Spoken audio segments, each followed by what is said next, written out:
Good afternoon, everybody. My name's Harry Burrows. I'm Theme Lead for Integration at Factory 2050, the AMRC, which is part of the University of Sheffield.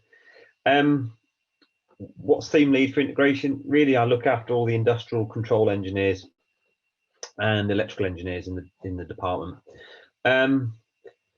Maybe about 2 years ago, we completed a project of work for a customer. It was about a 3 or 4 year project of work looking at smart workbenches. One of the outcoming research points that we didn't really answer in that main part of work was about cybersecurity. So that started us starting to think about some of the barriers, why people wouldn't deploy IoT devices, especially Bluetooth and sort of low energy Wi-Fi devices on the shop floor. And one of those was about the security of those devices. So what we've started to feel is that there is a sort of a legacy issue with deploying sort of IoT devices onto the shop floor, and is it going to turn into the asbestos of the future? You know, are we going to deploy these low-cost sensors and single processing boards such as Raspberry Pis into the working environment, into the manufacturing environment? But by doing so, we're actually introducing a cybersecurity threat, maybe now or maybe in the future when these devices become unsupported or unupdatable. So we worked with a company called Ioetec. It's a small SME where we started to think about, could we come up with a way of deploying IoT devices that are cyber secure by design. So what we started to look at, and the objective of the program of work was really to start thinking, can we deploy these devices with cybersecurity in mind from day one? And then we could start to sort of demonstrate in a sort of in Factory 2050, which is a scale demonstrator of a manufacturing environment, to allow us to start having some conversations about what are the barriers to do this, and how we would deploy this technology into existing assets. So we're looking at sort of a legacy-based process here as well. So what Ioetec have developed is a single board, basically point-to-point to encryption device, which is called their Excalibur product. And what we did with them was we worked out how we could deploy that in an industrial environment. All the details there are listed, so I won't go through them, but fundamentally it's just a small inline device that provides encryption for when the data is in transit, and then decrypts it to be then stored into a database or whatever. It's a fully integrated solution, and it's a pretty easy thing to set up. This is the example that we decided to install it upon. What we have there is that's a picture of the demonstration in Factory 2050. The lathe that you see there, we did a bit of work on that maybe 4 years ago, looking at retrospectively putting some sensors and data onto it, and retrospectively putting sensors on it, and then pulling off the data. And then that example, we're actually using a Raspberry Pi, but we didn't consider at that point anything about cybersecurity. So on board that machine, we have vibration, temperature, current, and those kind of information being fed into the dashboard, which you can see on the sort of black screen that's sort of mounted in the background. So that now gives us sort of some real-time information and analytics of the process. What we did with the Ioetec guys was sort of look at the same sort of information that we could get from the machine, but have that level of security inbuilt from the design from day one. So the screen actually sat on the table is the Ioetec dashboard, and on there is the same sort of information as temperature, vibrations, but now we know that it's secure, and then we can actually transfer that information anywhere outside of the building, including, I mean, this demonstration was just on the shop floor, but we could, if we wanted to, sort of export that outside into an unknown destination if we wanted to. So that was a demonstration. What that's allowed us to do is, cybersecurity is very difficult to sort of have a demonstrational piece, but with this Ioetec device, we've been able to show this off. So pre-COVID, we actually had sort of, you know, 50 to 100 people a week sort of coming into the building, and each one of our engineers was able to sort of give a talk and start collecting people's feedback. So cybersecurity is a very difficult one to bring up with customers, because either there is a sort of an unawareness that it isn't a problem. Cybersecurity is a problem for industrial control systems and OT devices, and whose responsibility it is to fix it. And sometimes they just don't want to talk about it. By talking about it, there's an admittance that there's a problem. So out of the back of that, we've sort of started to investigate this further. We feel that there is a good level of understanding of cybersecurity in the IT domain, so PCs and emails and things like that, and servers. I think there's a good understanding of that. But what we're thinking is, and I think where the research for us lies going forward, is in the OT security and industrial control systems. We're aware that these kind of things, from a cybersecurity point of view, are being written into British standards now. We need to consider this as part of the design. And we can no longer rely on things. We can no longer sort of rely on IT solutions for cybersecurity to protect the OT world. We can no longer rely on the air-gapped fundamental of what we think industrial control system is hidden behind the IT department. That's not the case as we move into sort of Industry 4. So some of the final thoughts and final comments that I think we sort of, with this demonstrator, has helped us sort of articulate. There's a lot of culture change required in cybersecurity.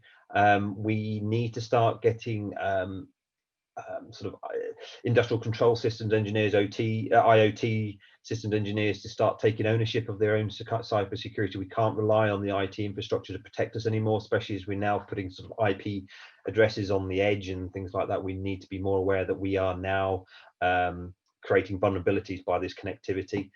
We are now aware that, you know, it's been written into British standards, and you know, people are getting attacked. So Honda, just before the summer, was attacked from an industrial control point of view, and it took out their whole factory.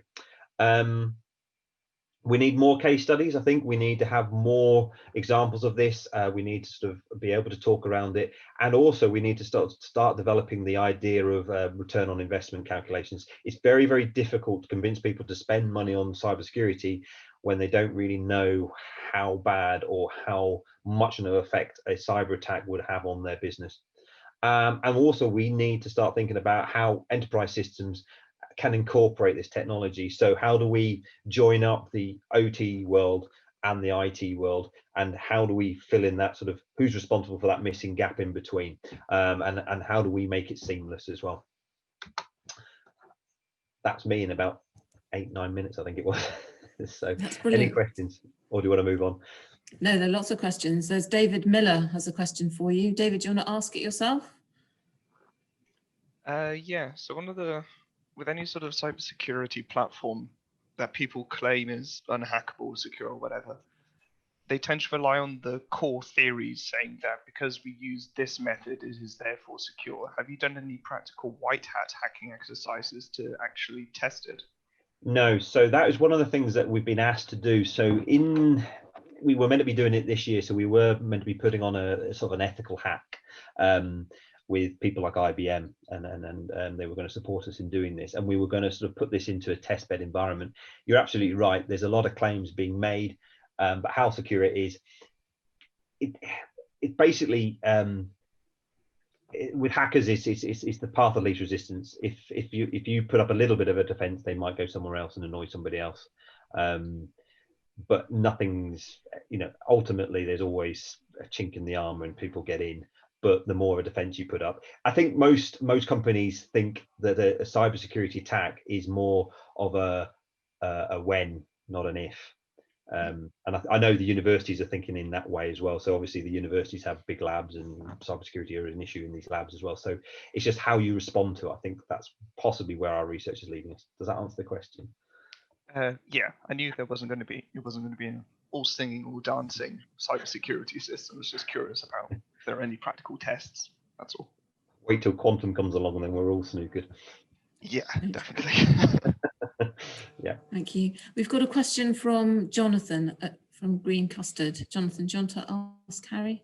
Yes, sure, I can do that. I just wondered, you know, do you actually do any changes to firmware, operating system, on any of the sensors edge devices, or were you sort of merely sort of exploring the space and sort of potential threat surfaces? Yeah, we haven't changed anything fundamentally at the moment. Where our thinking is, I think there's a big demand for sort of connectivity in the legacy space, but that legacy space has a sort of a skills gap. You know, there isn't the skill set to possibly change some of the setting, work in some of these areas. You know, Windows XP, some machines are 3.1 possibly hidden away in the background, and you know, how do you put a cybersecurity envelope around that? Is difficult. Modern devices are sort of people are starting to think about cybersecurity sort of inbuilt. So a lot of modern drives and modern PLCs are starting to think that way. But where we see most of the sort of manufacturing is in the UK is on legacy stuff, and it's how we move that into Industry 4. And this is where the first conversation we had about it was, how do we take these Industry 2 or 3 devices and put it into Industry 4? And this is one of the blockers, cybersecurity. So we haven't really looked at sort of changing anything in particular. We're hoping that there are off-the-shelf solutions that we can deploy, and that's where we're thinking at the moment. So just a quick follow-up on that. So your main concern is the security of the legacy devices rather than what you're connecting them to, because you assume that will have an improved level of security. I see what you mean. Okay, I think where we're likely to put the sort of level of cybersecurity is on the edge. So we're classing this as edge devices. So I don't think we'll be able to put any cybersecurity at a level below that because of the increased speed of computation. We can't encrypt, you know, 4 to 20 milliamp signals and things like that. We need it in real time, or CAN bus or Profibus or Profinet, all those kind of things. I don't think we'll ever get to a point where we can put cybersecurity on there just because of the overhead required to make it secure. But what we can do is that point of where an IP address sort of occurs on the edge is the sensible point to put a sort of gateway managed data diode or some sort of managed point at that point there, rather than at the lower levels. Maybe in the future with sort of increased processing powers and drives and robotics and all the rest of it, we could have that, but not at the moment, I don't think. Yeah, that makes sense. Have you considered audit as well from that point? Yeah, I think the human factors is something that you know, there's a lot can be done just by doing an audit of what your existing assets is, and we've just launched a bit of work now through the catapult centers looking at doing a risk assessment, and trying to work out, you know, even the basic fundamentals of when was the last time you backed up your PLC, because if you did get hacked, the best thing you could do is do a factory reset and then reinstall from a known good source. But when was the last time you had a known good source, and where was it, and who's got the USB dongle with the drives on it, and So there's a lot of that you can do. I think as sort of control systems and things move into the cloud, I think that gives us a better opportunity of doing that kind of stuff, where we have more dumb automation. The intelligence is held in the cloud, and every time we want to do something, we pull down that code or that PLC or that SCADA screen or whatever it is from the cloud. We have the ability to do a factory reset. So the risk of a cyber attack is less, because you can sort of get back to operation in hours by pushing of a reset button and starting again. But audit is a very, very important thing, and I think there's a lot we can do with audit just to understand who's got control, who's got passwords, who's got access, who's got a VPN to these sort of systems, and we can sort that out and know who owns these products as well, these machines. So who's responsible to maintain it if it does fall over, because we don't know that. IT understand that. We know who owns a server, but we don't know who owns a machine and how to get it back up and running if it falls over. Thank you. There are loads of questions actually coming in. I think it's a really hot subject.